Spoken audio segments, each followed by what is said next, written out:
afternoon, ladies and gentlemen. Welcome to the Institute. It is my great pleasure to introduce Shankar Singham, whom I have known for a couple of years and whose work I have long admired in the field of international development. Shankar has an enormous amount of experience in the whole field of trade, competition, and regulatory systems. He has been involved as an international trade lawyer and has been associated with some of the most prominent law firms involved in their market access practices. Most recently, a top 10 global law firm, Squire Sanders, and he's also represented a number of multinational companies and governments. He has been an advisor to the U.S. Trade Representative and the Department of Commerce, and has been a non-government advisor to the International Competition Network. He's been a senior trade and economics advisor to a number of political candidates, and now he is the managing director of the Competitiveness and Enterprise Cities project at Babson Global, which is the commercial arm of Babson College, which runs one of the most prominent business schools in the United States.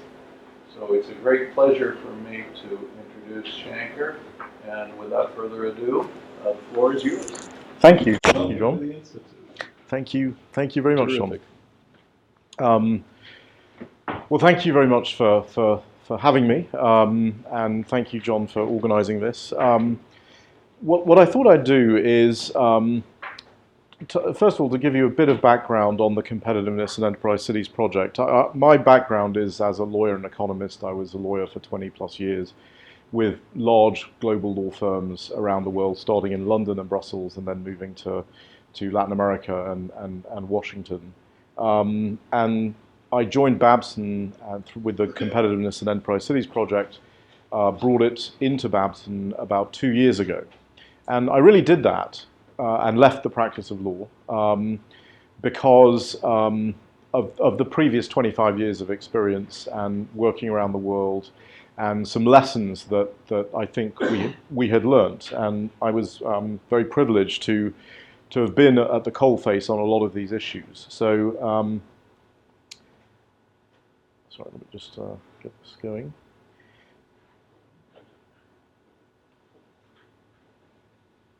So, what I work on is competitiveness of countries and economic competitiveness. We have worked on about 70 or 80 countries around the world. My background, as I mentioned, is as a lawyer and economist. We started with the privatization of the UK electricity industry in the late 80s, early 90s. These are the Thatcher reforms, one of the first privatizations of any electricity industry anywhere in the world. The Chileans actually were first, but the UK got the credit for doing the privatization of the UK electricity industry. We then went in, when the wall came down, to the former Soviet Union and did a lot of work on the transitions of the former Soviet Union.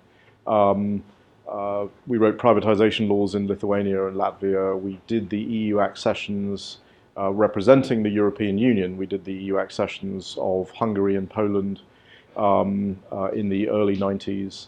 And in September 92, with the Apertura in Latin America, I went to Latin America, and or at least I went to Miami, which is basically Latin America. And then I worked on the transition in Latin America from a import substitution model to a market economy model. And from an economic standpoint, the transition from the command and control model in the former Soviet Union to the more market-based system, and the transition from the import substitution model in Latin America to a more market-based system was similar. The economic forces were similar. And what we essentially tried to do in that work, and then after that we worked on China WTO accession, worked in India, and the final thing that I worked on in my legal career was back to almost the beginning, which was Russian WTO accession. So we've done a lot of work around the world on these transition issues. The fundamental forces that we talk about here are what we believe as a result of this experience are the critical pieces of economic development around the world. So open trade, competitive markets, and property rights protection. I mean, property rights protection is the basic, sine qua non for all of this to work. And so property rights protection first, and then competition and open trade.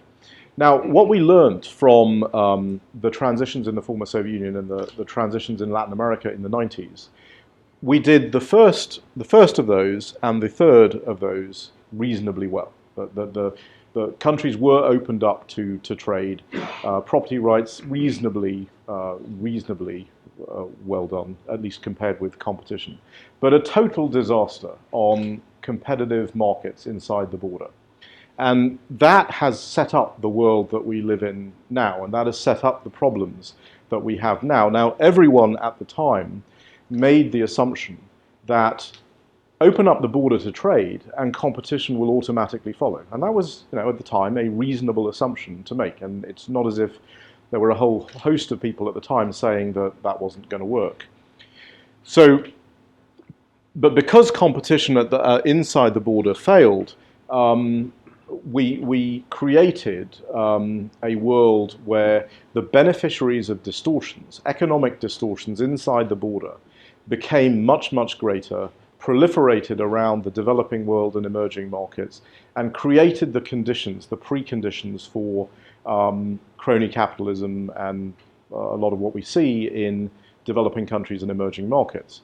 There was an interesting paper in Foreign Affairs recently by an unknown academic, and it's not clear whether he's a Chinese academic or an American academic in China, but under a pseudonym. Essentially, the comment he made was partial reform is the friend of crony capitalism, and that's really what we saw in the 90s and 2000s. And so these fundamental laws that I've listed there, that are not a surprise to anybody. I mean, obviously, wealth can be created or destroyed. It's much easier to destroy than it is to create, and competition is the most powerful force that actually creates it.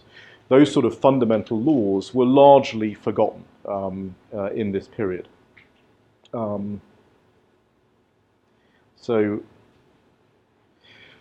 what I wanted to do here is present what the problem is, and then present to you what our solution is, and then talk about the linkage between what we think the problem is, what the solution is, and national security of the United States, but also national security of other countries around the world. So on trade, the record on trade is very, very good. I mean, there are problems, there are barriers, but generally the record on trade is very, very good.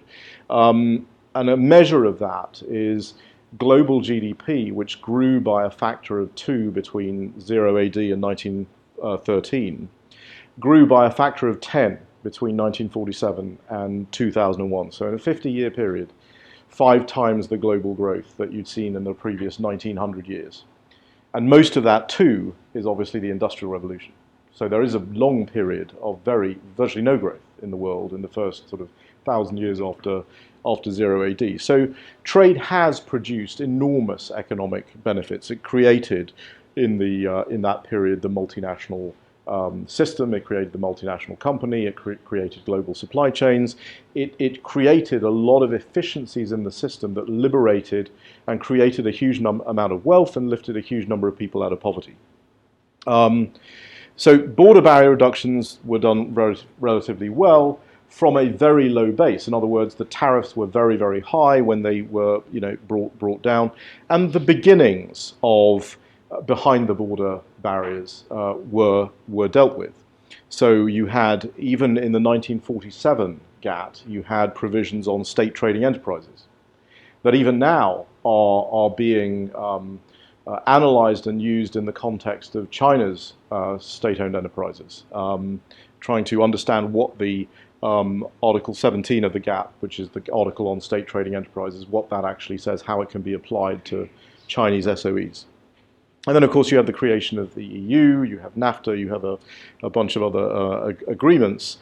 The original vision, though, it is important to note, is the original vision of the International Trade Organization was the old ITO, was a much more comprehensive agreement than we have had for the next sort of 40 or 50 years.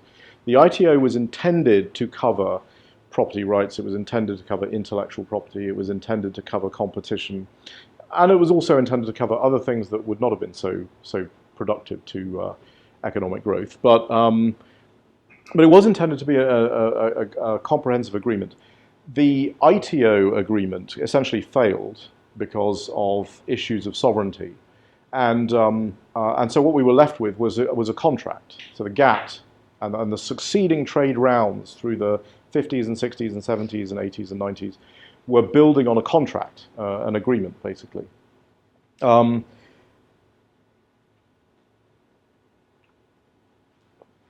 let me just go back here. So the Uruguay Round in 1994 was the high watermark of the international trade negotiation. And bear in mind what's happening now. It's 1994. The Euro Round was launched in 1986. So 86 to 94 is the period of negotiations of the Uruguay Round.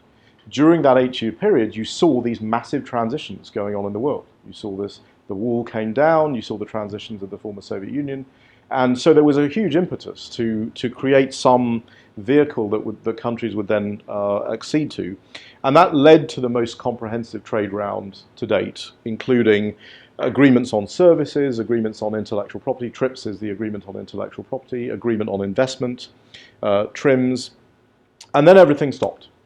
What happened then was you had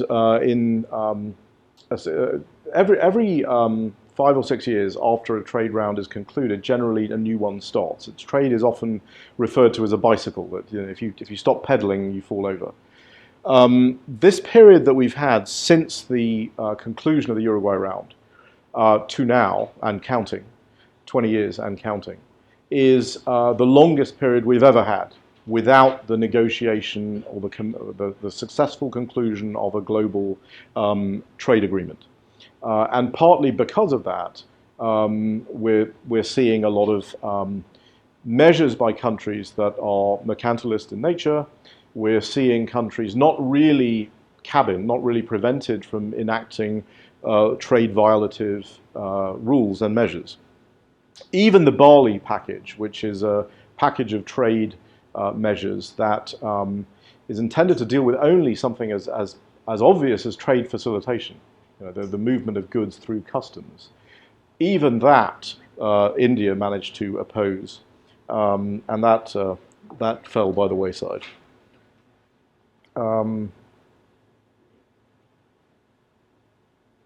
So the Doha Round has been a tremendous disappointment, but again, you've got to look at fundamental forces. The Doha Round is a tremendous disappointment because it was never really around to start with.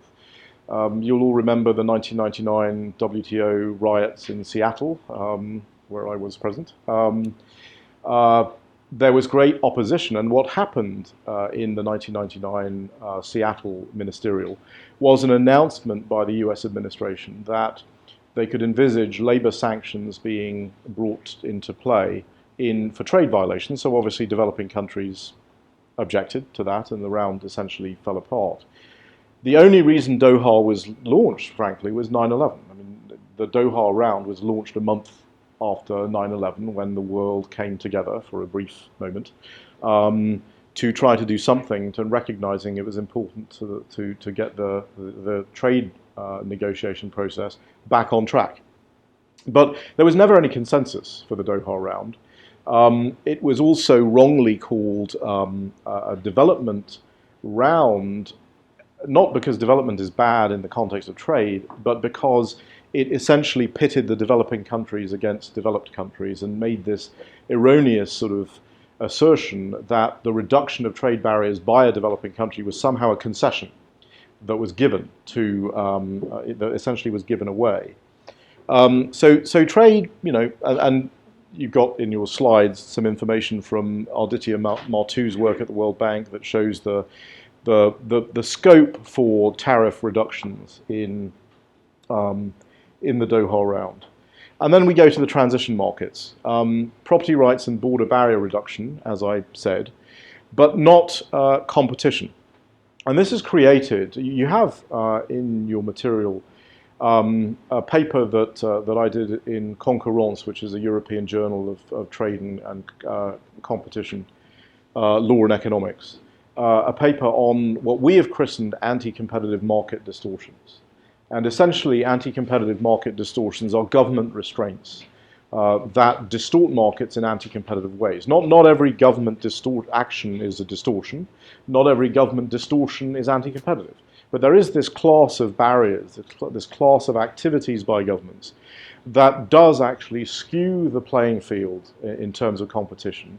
And by skewing the playing field in terms of competition and damaging the competitive process, again, going back to my first slide, what that does is it destroys wealth out of the economy, it damages consumer welfare, and it reduces economic activity and productivity.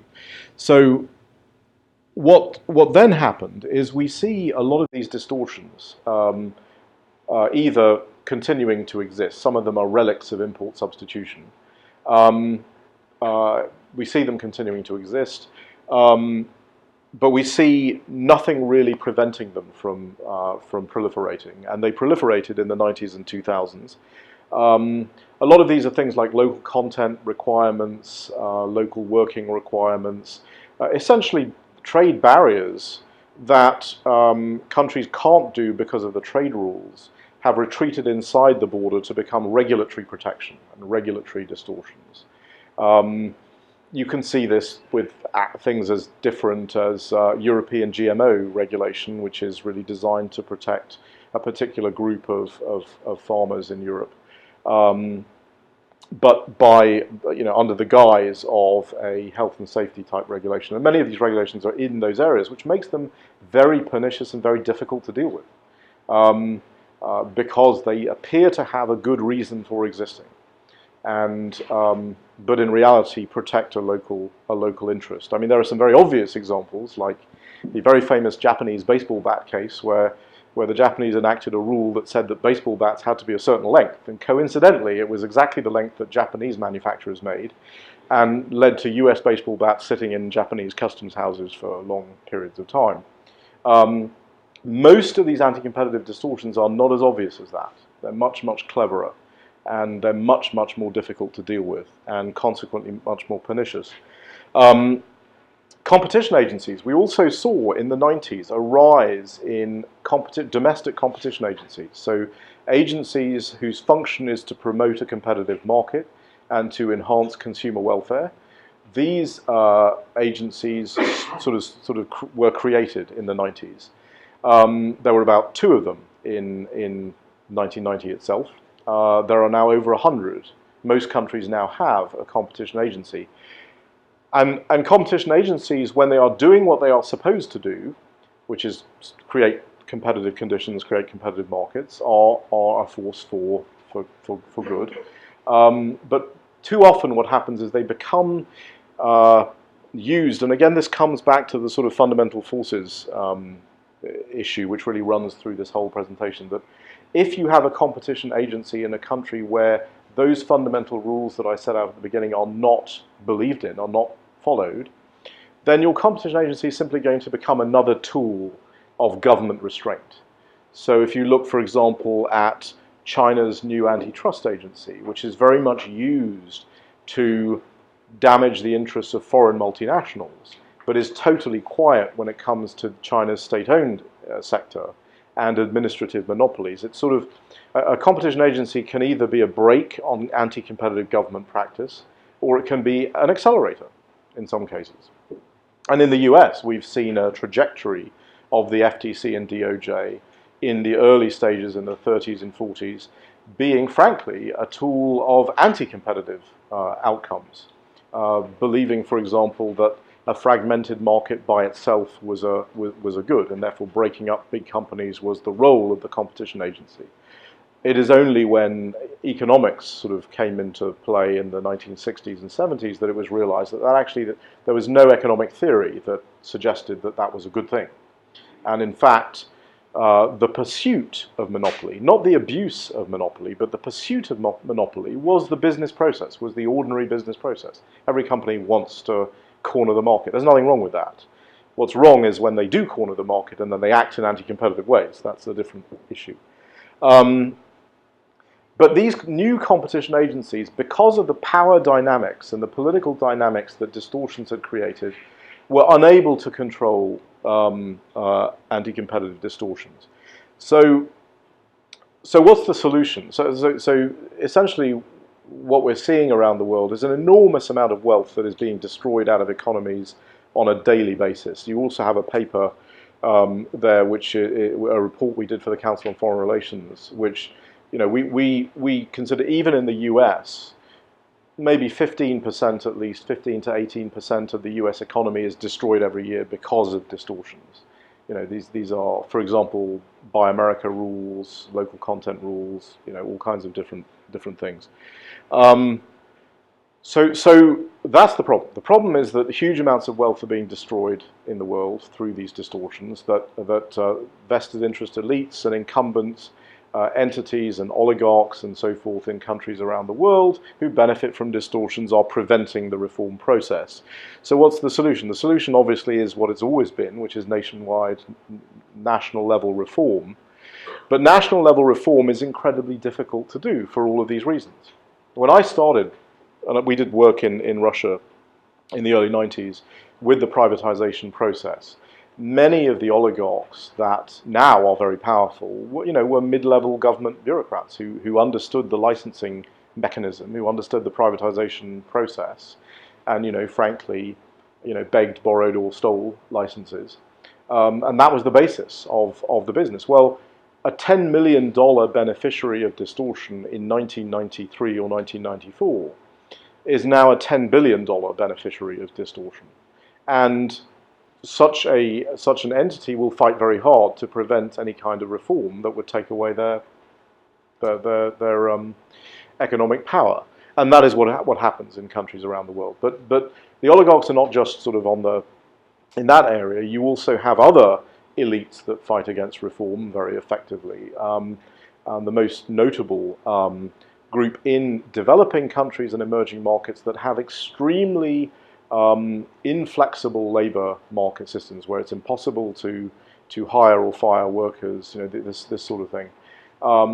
Any attempt to reform labor markets meets with massive opposition as well. And if I had a dollar for every labor minister or economy minister who's lost his job because he's attempted to do labor market reform in developing countries, I would be much richer than I am now. So that's the reality now, and as the World Bank, that's a World Bank statistic, 90% of global capital flows to 12 countries. So the vast majority of global capital does not flow to developing countries and emerging markets, even though the returns in developing countries and emerging markets are much, much higher. So why is this happening? It's happening because of all these distortions in developing countries. And a significant crony capitalist sort of problem.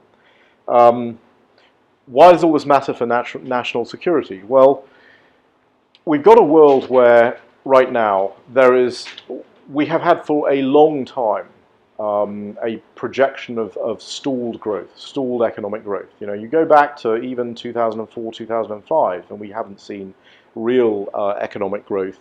And we've seen this sort of stasis. Well, what this has done in the developing world and the emerging markets is it's created this massive unemployed youth demographic in countries all over the world. And there are no good points that one can point to. You can look at the reliable engines of growth. Historically, the US and Europe were reliable engines of growth. They're not reliable engines of growth anymore. And more recently, China, whose growth rate of 8 or 9% sustained a huge amount of economic development in the world, even though it was based on distortions to some extent. But China's growth has also gone down. So, and future engines of growth, like India, are not are not growing either. They are not reforming quickly enough. Now, it's going to be very interesting to see how Prime Minister Modi's good rhetoric translates into actual action, because the action we have not really seen yet. And reforming India is a challenge. So we have a distortions index, a productivity simulator, that essentially what we've created. And if you look at those papers that I've left with you, one of the things that we've realized over the last sort of, I guess, 10, 15 years is that unless you can actually put numbers to the cost of distortion, it's very difficult to have this argument. It's very difficult to show policymakers what they're essentially leaving on the table. And so we've worked on figuring out what the metric to measure distortion could actually be, and we've developed a productivity simulator. It's still in its early stages, but one of the things that this has enabled us to do is to put real numbers on these losses, at least in terms of productivity percentages. So if you look at countries around the world, now we've simulated 130 countries around the world. If you look at this group of 130 countries, the bottom 5, in other words, the countries that are the least distorted, are the ones you'd expect to be the least distorted. It's Singapore, it's Hong Kong, it's New Zealand, Finland, the UK manages to get in there, which was surprising to us, but is nevertheless in the top sort of 5 to 8. What's interesting is the US has dropped in the last 4 or 5 years. The US is now ranked sort of number 19-ish, 19, 20 around the world. But it's still an undistorted market compared to the rest of the world by and large. So what you see here is the countries, and you can't really see this too well on this thing, but the lightest colors are the undistorted, the least distorted markets. The darkest colors, the very dark blue, is the most distorted markets in the world. And this map tells you some very interesting things. First of all, it gives you a sense of how distorted the world actually is. And that these very light-colored countries are very rare. Now, by the way, this does not mean that Afghanistan is not distorted. It means that there is very little data for. So some of these countries in Africa and the Stans, we don't have good data for. So we're developing that process now. But these are obviously countries that are highly distorted, all of them. So if you can imagine a map where all of this is dark blue and this is dark blue. You only have a handful of countries around the world that can be classified as not particularly distorted. Even these countries, though, have room to lessen their distortions. It does also tell you one interesting thing about Europe, which is, the conventional wisdom with respect to Europe is generally, all of these countries are generally operating in roughly the same kind of economic environment, etc., etc. And for trade, that is true. But for competition and for distortions, it's not true at all. So you have the UK and you have the Scandinavian countries that are relatively undistorted. But as you go down, even France and Germany, you start to see that the blue is getting deeper. Okay, so there's big differences between the Franco-German core of the European Union with respect to distortions and the Scandinavian countries, the UK and Switzerland. And then by the time you get down to Italy and Greece and Spain and Portugal, the color is deepening. So consider the European Union, consider the difficulties that the European Union has been facing. It's not surprising when you look through the lens of distortions to see why these problems that the Eurozone is facing and that the European Union is facing, because they're really very, very different economies when looked at through the lens of distortion. Obviously there are some things here that are not surprising at all. Most of Africa is highly distorted. Venezuela, within Latin America, Brazil. I mean, you can see all this. I mean, and Southeast Asia, there are tremendous distortions as well. India is highly distorted, more so, in fact, than China. China's actually improved a lot in terms of distortions. It still has a high level of distortions, but compared with India, it has actually improved. I will come back to the numbers on that slide in a second. But again, in terms of national security, well, I don't need to tell you this. So you've got this youth unemployment rate, you've got a high degree of potential failed state scenarios in countries. You look at places like Honduras, you look at the stands, you look around the world. I mean, there are a huge number of places that are ripe for that kind of failed state scenario, and we're not seeing any kind of growth that is lifting the rest of the world. So this is sort of the problem, and when I took the Competitiveness and Enterprise Cities project into Babson, what we thought about is how do we solve this problem? I spent 25 years, trying to do national level reform, and I came to the conclusion that national level reform had become much more difficult, not easier, much more difficult to do. So we sort of looked at the world and what was going on in the world, and we looked at these statistics that you all know but are terrifying. Almost a third of the children who live in the world have no shelter. 3 billion people on less than $2.50 a day. 2.6 billion no access to sanitation. 25% of people living without electricity. And then you have a statistic like China lifting 600 million people out of poverty, admittedly from again a very, very low base that was a self-inflicted wound. But nevertheless, the poverty rate in China fell from 85% to 15.9%. So you've got this environment that we're in. And then you've got some global trends that are going on. You've got a massive wave of urbanization, people moving from the country to the city, billions of people moving from the country to the city, and new cities being created all over the world. So you have 500 new cities being created in China, you have 100 new cities being created in India. But even in a place like Morocco, where I was recently doing a presentation, they have 15 new cities that are being created out of nothing to accommodate this huge shift in demographic, which could either be a good thing, depending on what the conditions in the city are, or it could be a very bad thing, depending on what the conditions in the city are. You have a huge infrastructure need that governments cannot pay for. You have $60 trillion almost of infrastructure need around the world. Governments can't pay for this. But you also have a world awash in cash. You have a world with $30 trillion of cash on the sidelines, undeployed, not being deployed anywhere. I represented, before I left the law firm, Intel, Microsoft, DHL. At one point, Intel had $100 billion of cash on its balance sheet, burning a hole in its balance sheet, unable to know what to do with this huge amount of money. And not able to deploy it because of a lack of investor trust, a lack of trust in these environments. But at the same time, you do have these growth engines that do actually exist. You've got Hong Kong, you've got Singapore, you've got the square mile of the City of London, you've got Dubai. Now, the Hong Kong, Singapore, Dubai, you can understand. London, you might think, well, London's pretty old. Why is London on this slide? The square mile of the City of London is actually different from the rest of London. It actually has a different regulatory environment in financial services. It has regulatory autonomy. It has a security service that is answerable to the corporate board that runs the City of London Corporation. And it even has, and this is classically English, it even has somebody called a remembrancer, who is the City of London's chief lobbyist, whose job is to protect the City of London from foreign governments. And foreign governments are Brussels, obviously, but Westminster is also a foreign government.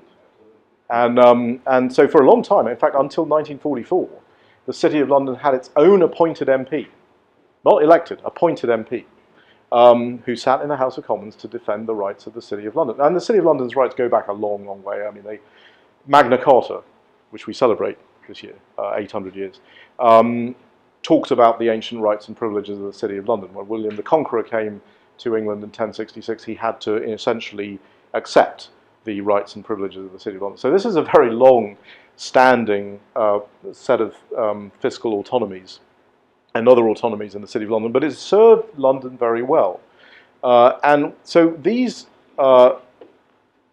entities are generally governed by regimes that do these three things that we talked about earlier. They protect they're open trade, environments, they protect property rights, and they have competition policy as an organizing principle as the economic system. So merit-based competition, the idea that you succeed or fail based on your quality of your ideas and hard work and not on your connections to government or distortions or any of these other things, that's really the, for the most part, I mean there are exceptions of course, but for the most part, and again comparative to other countries, that's what distinguishes them. They have an inviting environment for entrepreneurs, for capital providers, and that's largely why they are successful. I had worked for about 60 or 70 governments around the world, and so I worked with or against. And so we took this idea of, governments generally want to do reform. Most governments generally want to do reform. They know what reforms are. They know what they need to do. There's no secret in what kind of reform would generate economic activity. The problem is a political problem. The problem is that they can't do it. The problem in developing countries is also that the government very often is a sort of veneer around the oligarchs, and therefore there really isn't a government really to deal with. So the notion here is, can you actually take some of these zones that are being created around the world, these new cities that are being created around the world, and at least try to have a partially reformed regulatory, legal and economic environment in these zones, rather like the City of London, the square mile of the City of London, rather like Hong Kong or Singapore or Dubai, which were these things. I mean, they basically were a different regulatory environment, a good regulatory environment in the middle of a very bad region. And because they were in a very bad region and they were a good environment, they became a magnet for global capital, they became a magnet for the supply chain. So could we do this a bit more intentionally than these things that just emerged? And the way we do this is we identify the constraints to economic activity in these countries by across the dimensions of trade, open trade, competition and property rights protection. We advise the elimination of these constraints, and we also show countries what the benefits are of actually a more pro-competitive system in terms of the economic activity that's produced and the productivity that you'll actually see. One of the problems in the reform process is that there are no end of people who will tell countries, you need to reform your intellectual property laws, you need to reform your insolvency laws, you need to reform all of these things. There's no shortage of people telling countries what will actually generate economic activity, but no one is telling them what economic activity will actually be generated. And because we live in a world that, I'm always telling my colleagues and students that there's this tiny group of people in the world, economists, who live in a sort of non-zero-sum world where economic interactions between people grow the pie. And then there's the 99% of people who live in the world who think it's zero-sum. And unless you get that, unless you sort of break that fundamental assumption, you're not going to make any progress. But even governments and even economists in developing countries, when they look at economic distortions and they look at non-zero-sum interactions and see the pie getting bigger, they recognize, most of them, that the pie can be bigger or smaller. What they don't really recognize, again, is the scale. And so most people assume that if the pie is like the size of the base of this bottle, when it gets bigger, maybe it gets a little bit bigger, a little incremental sort of piece bigger.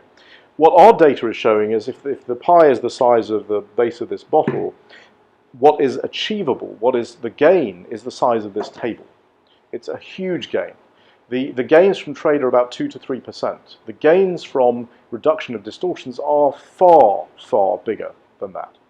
And to reflect back on the world map that I showed you with the highly distorted markets, our simulator, which is 90% accurate, and just to compare, so when we regress it back on global GDP movements, it shows 90% accuracy in predicting GDP movements based on the weighting and the factors that we use. Compare that with the World Economic Forum GCIs, the Global Competitiveness Indicator, which is about 19% accurate. So this is a very robust economic tool, and it's been written up in a number of papers.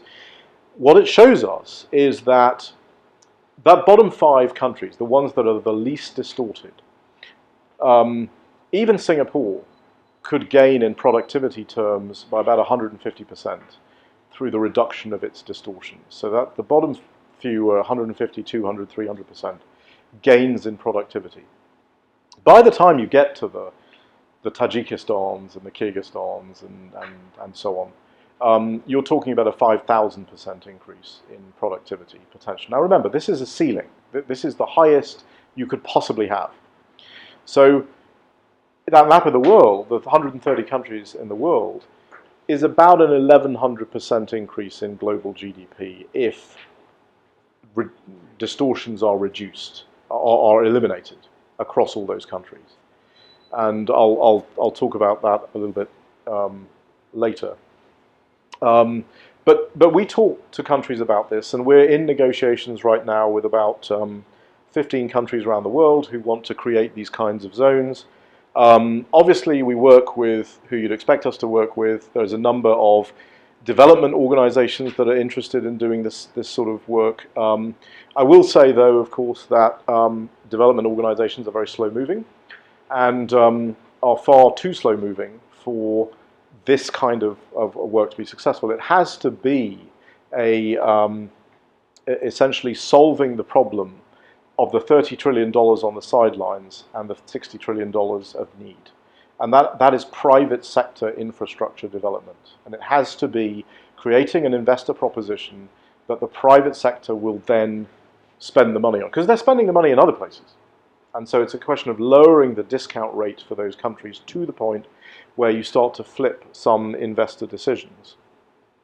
And so the timeline for building this is relatively quick. It's we have a number of governments that have MOUs and letters of intent with us to actually create this. They don't commit to anything. They commit to simply evaluating it. We've launched our diagnostics in a number of places. And then we construct a regulatory framework agreement with the government, which essentially sets out the investor proposition. What are the rules in these places? Now, there are a number of countries that are doing this anyway. I mean, if you look, for example, at the special economic zone at Duqm in Oman, the Omanis have recognized that there are two significant barriers to economic development in Oman. One is the 35% Omanization requirement. You have to have 35% of your workforce has to be Omani. One is a local law that protects local distributors of foreign products, gives them enormous protection, so you can never fire your local distributor. And of course, what this does is it creates a lack of competition at the distribution level. It makes prices higher. It's bad for consumers. But the Omanis have recognized that these are two barriers, and so in the zone they've eliminated them. If you look at Tangimed in Morocco, which is the number 14 port in the world, it's the number 14 port in the world in a country that's very poor. The poverty rate in Morocco is 15%. It's the number 14 port in the world because what the Moroccans have done is remove the cabotage restrictions. You know, the Jones Act type. You know, you must have a domestic flag carrier to dock at the port. They've removed those restrictions. They've removed the crew member nationality requirements just for that zone, and they've created a port that is much more effective and much less costly than anything around the region. So this is kind of like the timeline. This is not a long timeline. I'll just zip past that. So when we talk to countries, we talk about, what could you do in a zone? So there are free trade zones, there are special economic zones, there are all of these things. What could you do? You could have a zone that is what I call eCity 1, which is you deal with the World Bank Doing Business Index. You solve for that. You make it easy to register a business, you make it easy to register a mortgage, you do all those things. You could do eCity 2, which is you have some opening to foreign investment in certain sectors. You have better insolvency rules, you have better IP rules. And eCity 3 is the full reduction of these distortions. So pro-competitive energy sector, telecom sector, all the rest of it. What's interesting in this is that eCity 1, the World Bank Doing Business stuff, which is what politicians around the world obsess about. They obsess about their position in the World Bank Doing Business Index. Makes virtually no difference to productivity. And in fact, the more distorted you are, the less of a difference it makes. So if you're India and you fix for the whole country. You fix the World Bank doing business stuff. You make it easy to register a business. You do all this. The productivity gain in India is 0.002. It will not move the needle. And Modi is focused on this. So if he does it and the needle doesn't get moved, he's going to have to explain why. And the reason, of course, is that if you have a highly distorted market with a regulatory system that's biased in favor of incumbent companies and so forth, as you do in India, then if you fix the World Bank doing business indicators, all you're going to do is create lots of lemonade stands that survive for not very long, can't really make it in the country because there's no access to capital, because you've got inflexible labour markets and all of these things, and you will not succeed. ECD 2 for most countries is about 50 to 100% productivity increase, but it's ECD 3 where the huge gains are, and that's the gains I talked about in terms of productivity gains between, up in the thousands of percent. Most developing countries are around anywhere between 1,000 and 2,000% increase in productivity. So we explained to governments with the simulator what they could have. One of the problems in reform is that people are very good at understanding how to incrementally grow things, how to improve a particular law or regulation slightly. They're very bad at looking at what is missing entirely. So the Moroccans, I was with Morocco recently, and they want to be an air hub for Africa and Southern Europe, which makes a lot of sense, and it certainly is their future. But they think they are an air hub. So we pointed out to them that they were 1% of Dubai, and so they're not really an air hub.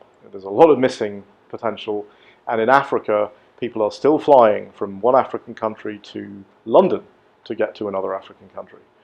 So there's a huge potential here. We talked to them about, all you need to do to create an air hub that is to eliminate the distortions is to give an increased number of air freedoms, 6th and 7th air freedoms, pro-competitive slot allocation at the airport. Don't favour the incumbent all the time, giving them the best slots, et cetera, et cetera. Pro-competitive slot allocation. You just do those two things. And the simulator that we worked on with the Moroccans shows that they could have a $1.2 billion air hub. You don't do those things, and you will have a $200 million air hub. In other words, you're leaving $1 billion on the table, which may be a good and legitimate government action if you want to protect Royal Air Maroc. But you've got to do that trade-off. Is it really worth it? Is it really worth $1 billion being left on the table? See, now they've got an actual weighing they can do, as opposed to what they had before. So in Morocco, the ECD 3 is a 3% GDP injection into the country, creates, very conservatively, 100,000 jobs, and lifts about 600,000 people out of poverty. So, again, there is an exponential dimension to reduction of distortions and solving for the constraints that affect developing emerging markets. There's a huge amount of economic activity that is still on the table. Again, what we found around the world is this sense that, well, we've really exhausted all the ways to grow economies, and we're really at the end of the line. This period of growth between 47 and 2001 of 1,000% increase was unusual in human history, and we're never going to see anything like this again. And so projections that economists are making for global growth are typically around 150% global growth up till 2030. But as I said before, if you actually reduce the distortions, the level of global growth is potentially an 1,100% increase. So somewhere between 150 and 1,100% are choices. They're choices that governments make. They're choices that that people make. And what does it represent? It represents lifting 800 million people out of poverty, out of absolute poverty. 2.5 billion people above the $2.50 level of relative poverty. And what does it look like? Well, we actually know what it looks like, because first of all, we've seen periods of massive global economic growth. We haven't seen them all, but humanity has seen them. The move from hunter-gatherer societies to Neolithic villages is actually a much bigger level of growth than this. It's a 128-fold increase in productivity, admittedly over a long period of time. But then we have the Industrial Revolution, and we have the GATT system growth of the late 1950 to 2000, about 1,000% growth there. But the best example that we have, actually, of that kind of level of growth, 1,100% increase in growth in a short period of time, is really what we've seen here in this country with, for example, Fairchild Semiconductor coming out of MIT and Caltech and so on, and creating companies every day. That's what it looks like. Intel produced on one day, AMD the next day. I mean, all these companies that were produced that gave rise to Silicon Valley happened because access to capital, flexible labor market, IP protection, open trade, all the things that the US delivered in Silicon Valley enabled this company to grow at that kind of rate. And so in emerging markets and developing countries, where the critical barriers to growth are those things, are lack of access to capital, because there's a lack of competition in the banking sector because it's controlled by the oligarch who runs the banking sector, and consequently the lending rate is 15%, whereas in the UK it's 0.5%. You're not going to get entrepreneurial activity in a country like that. You're not going to get business scaling in a country like that. You're not going to get employment in a country like that. Flexible labor market. If you can't fire people, you can't hire people. And so if you're an entrepreneur and you're trying to build entrepreneurial activity and you can't, and you're worried that if I make the wrong decision, I hire the wrong group of people and I have to pay millions of dollars in severance payments, redundancy payments, etc., I'm not going to hire them in the first place. So lack of flexibility of the labor market is a key issue. And then things like property rights protection, IP protection, all of these things that our simulator is sort of picking up and showing are major sources of economic activity. So I'm going to stop there. I want to leave you with, if there's a single theme that runs through this, it's that we are very optimistic about the world, and that's maybe somewhat unusual. We're optimistic about the world because there is so much gain possible, particularly in developing countries and emerging markets. And yes, the problems are serious, and yes, the consequences of a failure to grow economies and create jobs and create opportunities are incredibly serious from a national security dimension. But at the same time, it's not as if there is a world where there's nowhere to go. I mean, there's a huge potential gain in this world. So I'll leave it there and I'll take questions.